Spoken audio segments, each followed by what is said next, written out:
Hi everybody, this is Yeli and I have a little bit of an update for you guys, so let's get right into it.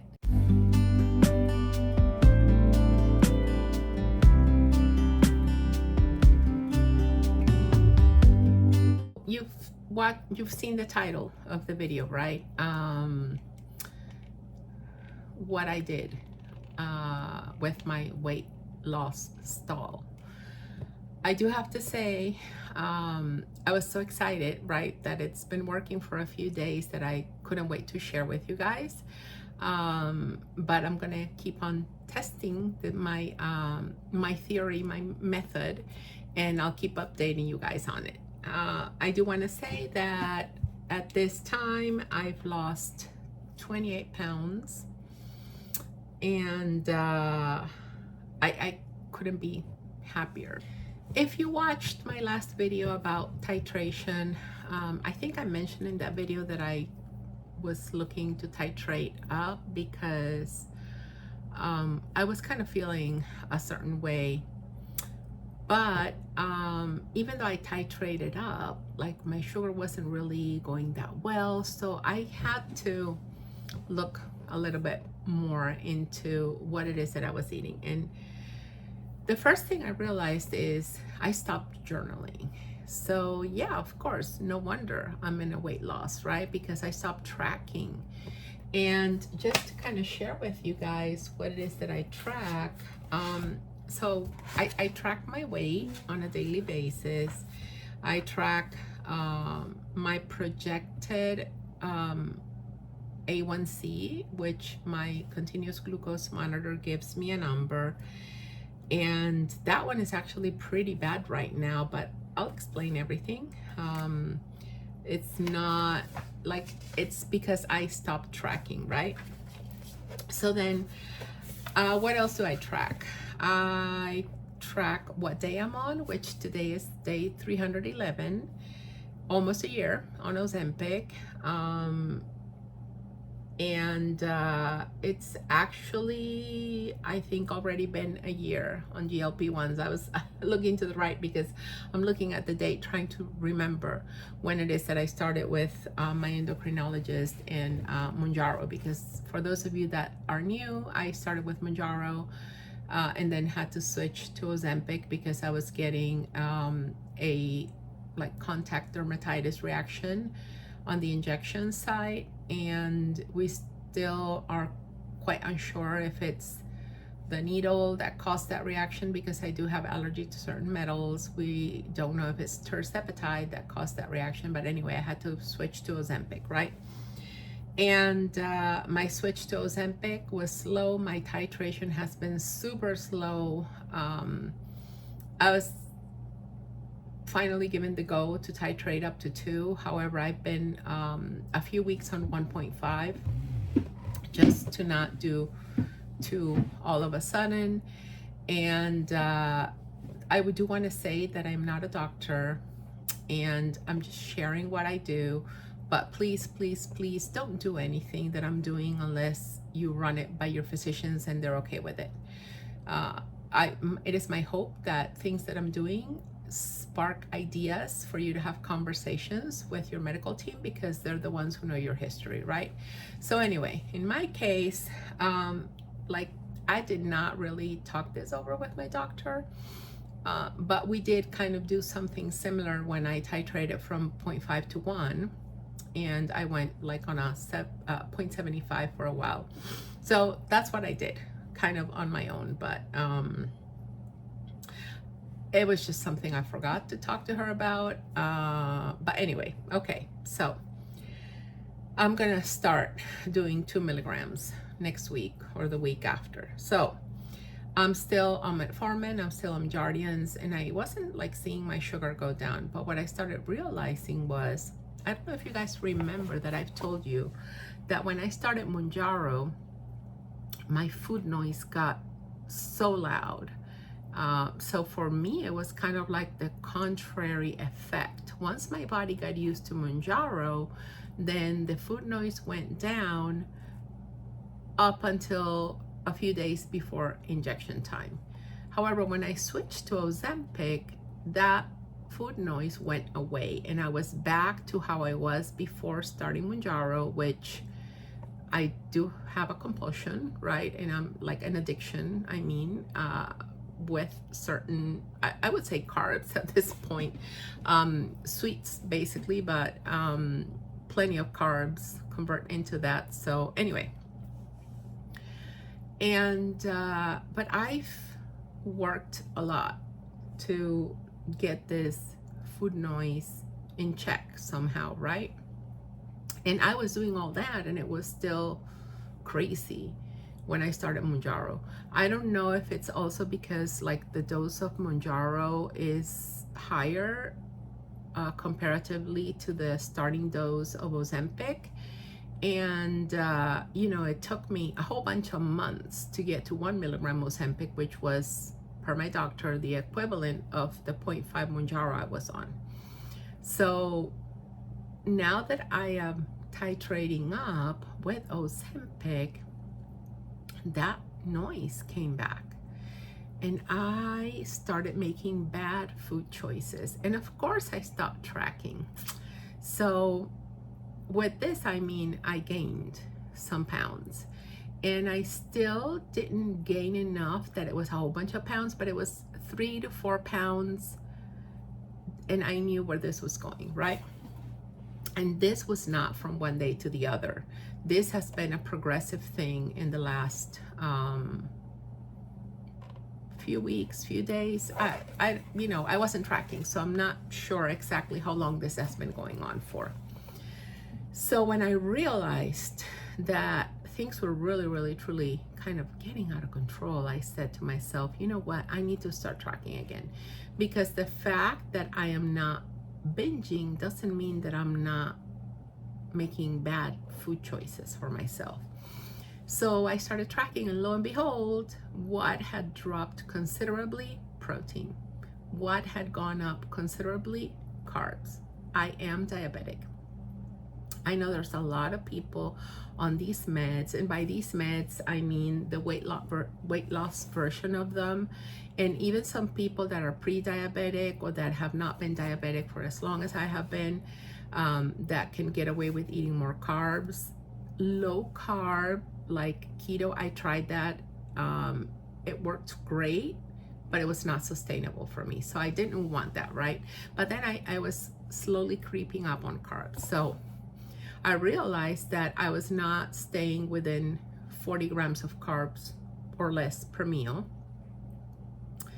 and that I was having some snacks in there that were not in there before.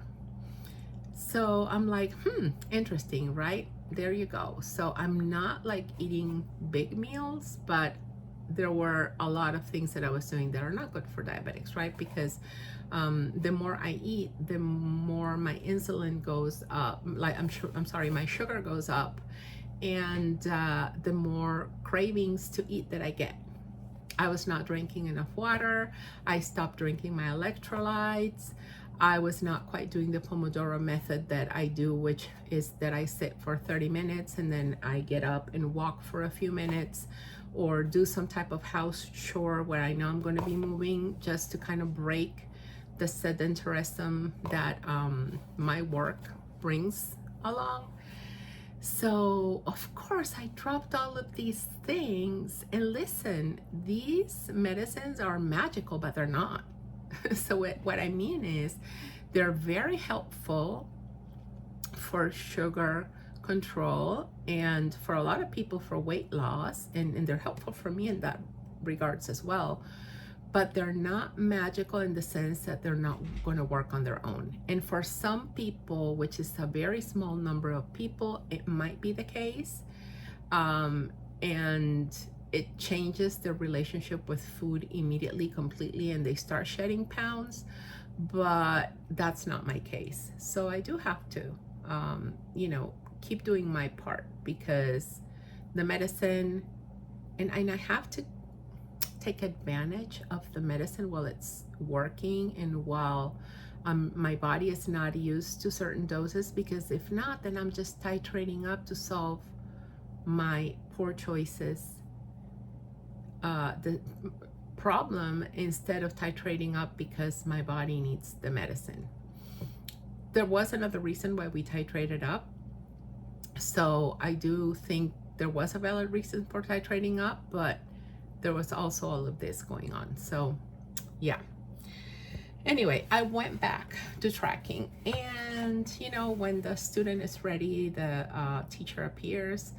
I've been trying to find a protein that I can live with because it's so hard for me. And I had found a protein powder that did not leave like a bad taste in my mouth. I like the plain unsweetened ones because I've done without sugar for so long that anything that has stevia on it is just so sweet for me. I can't stand it. So I didn't want anything that was sweet to that point, right? So I was doing vegan proteins, but it felt like so sweet for me that I couldn't even, and they stopped producing their plain flavor and the variety that I liked. So I haven't been able to find something that I can tolerate, so my protein intake had gone truly down. I'm a person that struggles with protein because I've loved carbs my whole life. I'm not a protein type of person. If you ask me, do you like chicken? I don't like chicken.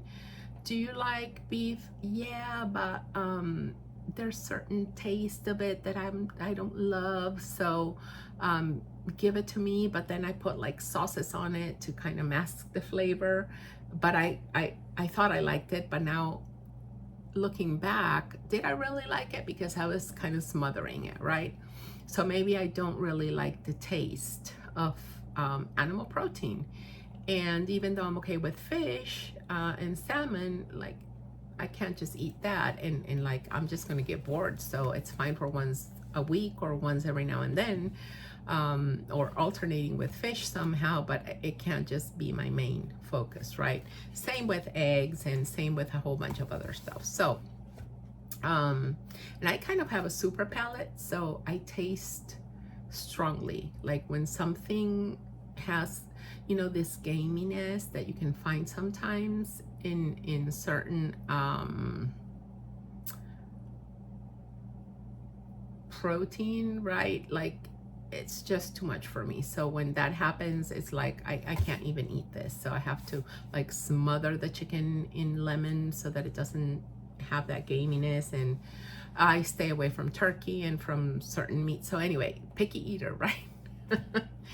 So finding some type of protein shake is important for me. This doesn't mean that I'm not doing natural proteins. I'm still doing that, but I have to also help myself. So right now I'm doing Fairlife, the protein shakes, and there's one that has 42 grams of protein. I don't love that it has monk fruit in it and certain sweeteners, but at this point it's helping me, and they're low enough on the ingredient list that I'm gonna go with it. Okay, so what am I doing? It's 42 grams of protein. That's not my only meal. I'm accompanying a meal with that. So what I do is I do half of it with lunch or breakfast. I only have 2 meals a day. I don't like eat anything before 10 a.m. and sometimes even before noon. So I kind of just have a couple of meals a day, and I'm having one snack, either in between the meals or after dinner, depending on how early or late dinner has been. So with my 2 meals, I'm having half of that. And I am tracking. So let's go back, because I think I kind of went out of, you know, I derailed myself from what I was telling you. So I track my Pomodoro method, right? Which is every 30 minutes I do something physical.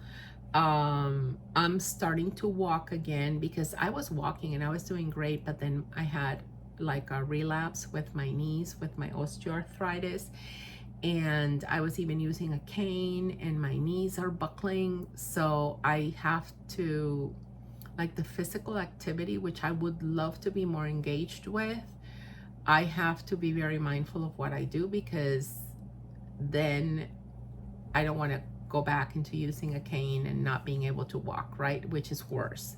So I'm just doing 5 to 10 minutes of walk every single day.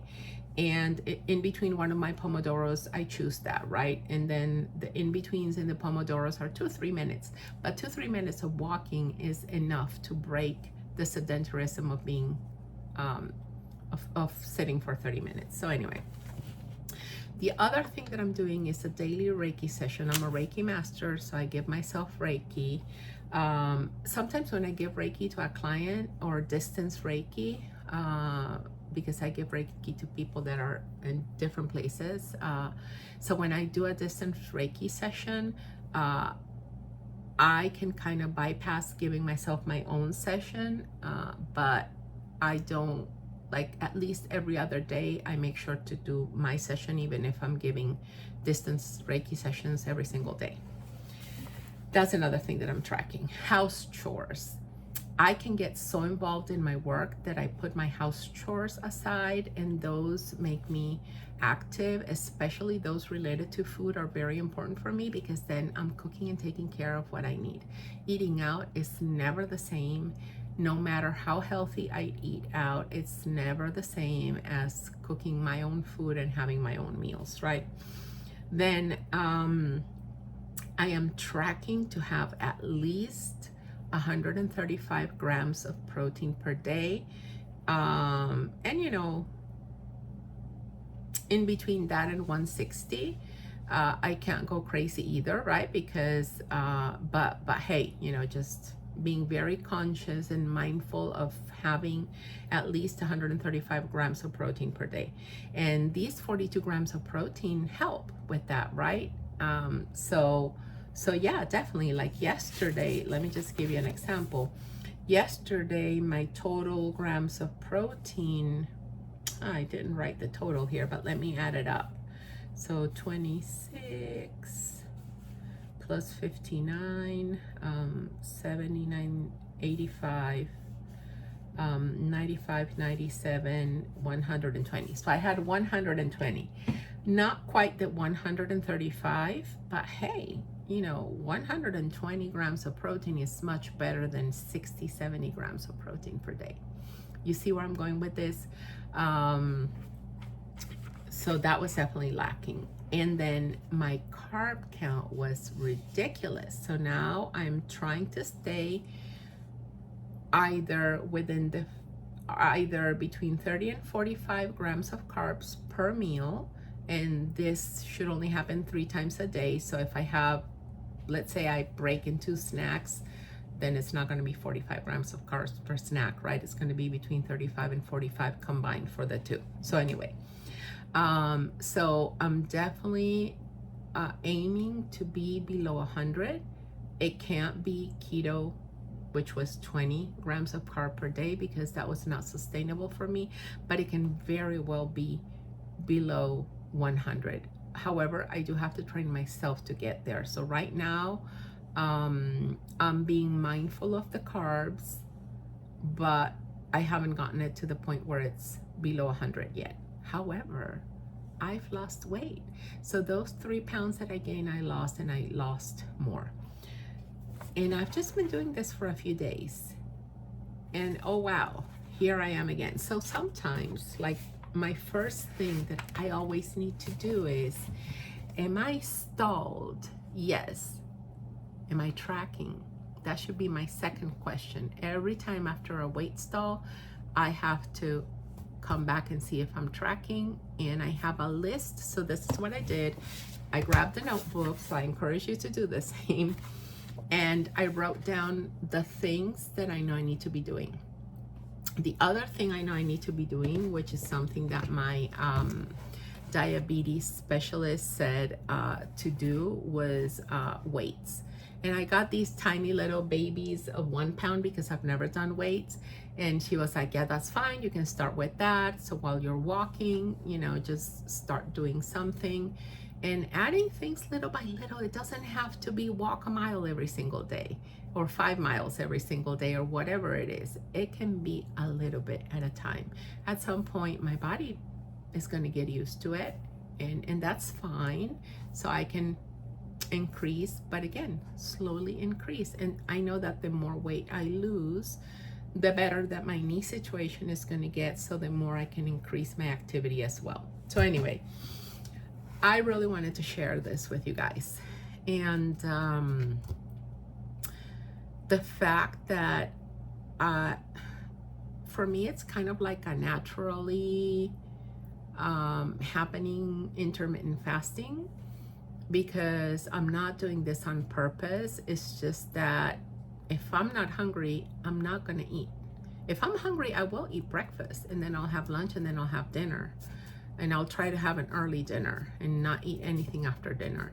But if I'm not hungry in the morning, and I don't get hungry until 10 or 12 or any time in between, why am I gonna eat something just for the sake of it?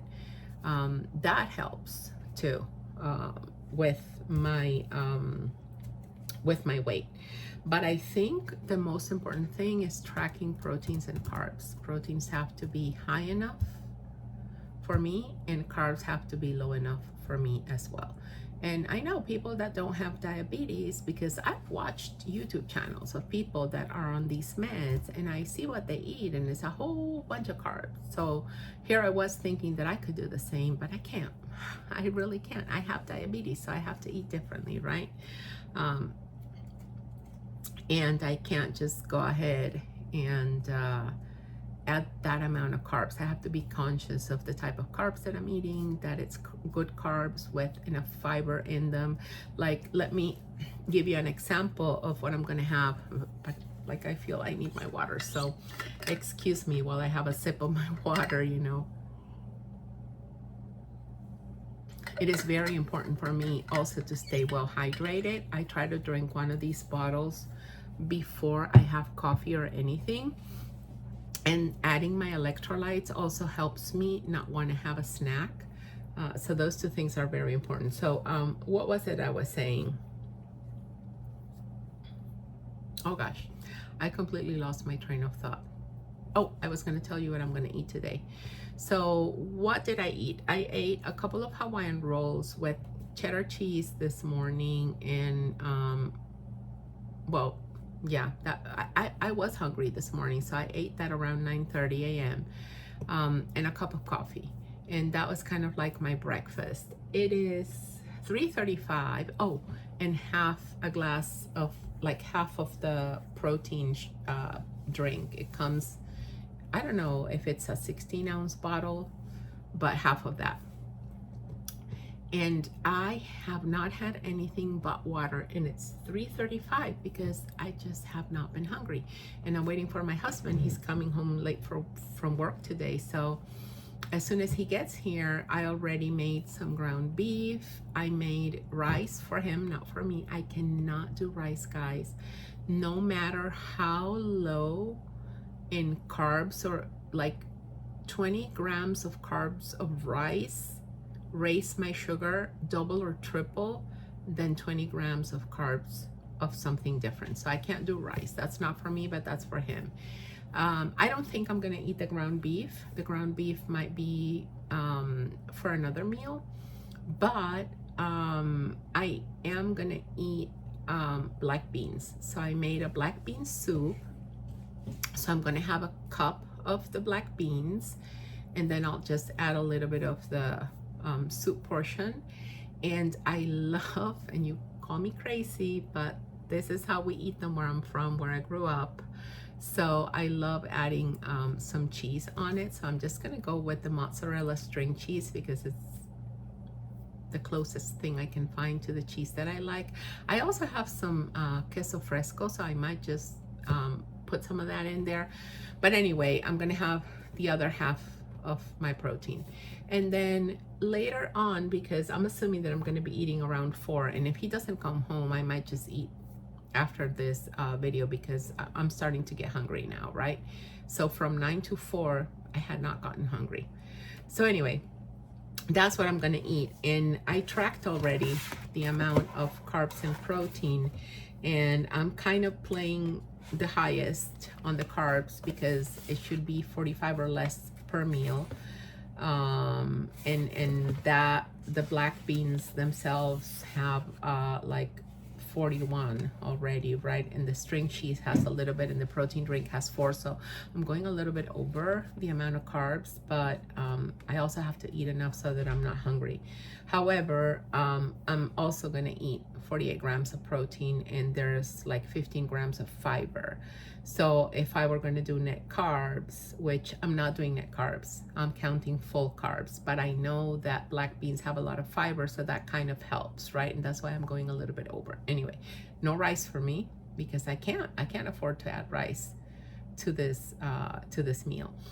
So I am gonna have, right, 48 grams of protein with my lunch, which is gonna become a in between lunch and dinner type of thing. And then for dinner, I'm gonna have yogurt, which yogurt has, and I'm gonna try something that I have not tried. I'll tell you guys how that goes. So I'm gonna have yogurt with fruit. So hopefully, I think I have some cherries, hopefully strawberries, but I don't know if I'm gonna be able to go to the supermarket, but a little bit of fruit. And then I'm gonna try to add from that vanilla protein that I was doing from, what is it called? The Vega Protein and Greens. They have a vanilla protein. So I'm just gonna add a little bit of that so that I don't need as much fruit because I do Greek yogurt and that's kind of tart. So I'm gonna try that and then kind of spice up the protein, you know, amp up the protein for that dinner. So yeah, that's kind of like a day. What am I planning on eating tomorrow? Something with the ground beef, and most likely it'll be nachos, but I will get the Quest tortilla chips. Otherwise, the regular tortilla chips are gonna be too much because I do wanna put like some ground beef on it and some cheese, and I want to put a little bit of black beans because then I'm going to refry them. Today is going to be soup, for tomorrow is going to be refried, so it's going to be kind of like a nacho type of bowl plate, and I want to add some avocado to that as well. So I'm definitely going to go with the Quest tortilla chips to keep the carbs on the lower side. So I have to face it, right? I'm a diabetic. My carbs can't be like other people's carbs. There was this channel that I was watching, I was telling you that story, and I kind of guessed that that person was doing like 80 or 100 grams of carbs per meal, and they were losing weight, like shedding pounds, like 20 pounds a month, which, if, you know, it's been what, 28 pounds for me, and it's almost been a year. So anyway, comparison is the thief of joy. So it's not me comparing, but it's me, like, you know, thinking, well, my reality is different and accepting it. And I'm okay with that. Like, I've made my peace with that. But I do still have to do my checks to make sure that I'm eating what I need to do to help my body, because I want to lose weight, and not because I want to look better, because I want to feel better. I want to be able to walk more, be more active, go to the beach with my daughter without having to suffer every time I walk through the sand, do certain things, right? And that to me, what I want is quality of life. So anyway, I hope this video has been helpful for you, especially if you are going through like a weight stall. I highly encourage some journaling, and let me know in the comments down below if you want me to do like a little video of me journaling everything, writing everything down in a day, so I can just kind of focus the camera on my notebook and share with you guys how it is that I log everything in a day. And sometimes I even log symptoms or how I'm feeling, because I also realize that since I'm an emotional eater, if like I'm very stressed or anxious, I tend to want to gravitate towards food more, and this is where Reiki becomes such an important tool for me, that you would think that having this tool for myself, I would use it every single day, and I haven't. Like, if I would really focus on using it more, I know that it would be so helpful. So that's why I'm tracking it now, and I'm making a conscious effort to improve that, same as with walking. Sometimes I'm like, I don't have the time, but it's this mind thing that I don't have the time for myself. which is not fair to myself, because then I have the time for a whole bunch of other people. And granted, yes, of course, I need to work, right? Earn money to buy my food and co-pays and medicines and stuff, right? But yeah, but I'll make time for a client that's really in a pinch or struggling with anxiety and they want this Reiki session, but I don't do it for myself. So that is the one thing that I'm kind of making sure to change, and just having this time for myself. And if some things have to be let go of, they are being let go of, because I'm prioritizing myself right now. And yeah, it takes work, but there's rewards that come with it. So hopefully, again, this was helpful for you guys. Leave me a comment down below. Let me know if you track and if it helps you. The first few pounds I lost without tracking, or I kind of was tracking, but I could have still lost them without tracking because it was all new. But at some point, I really need to focus on what I'm doing to keep the ball rolling. And I am fine with not having huge, crazy, fast weight loss, because it is more sustainable for my body. And I see when I lose pounds too fast, those are the ones that can come in back in fast as well, in those times where I stop tracking. So going slowly is okay. I've made peace with that and I'm okay with that, but I do want to continue seeing progress. So thank you so much. Hope you guys are doing well. Let me know. I'd love to hear from you guys, and it helps me with my own accountability. So please help me and leave a comment and let me know how you're doing. Have a wonderful rest of your day. Bye.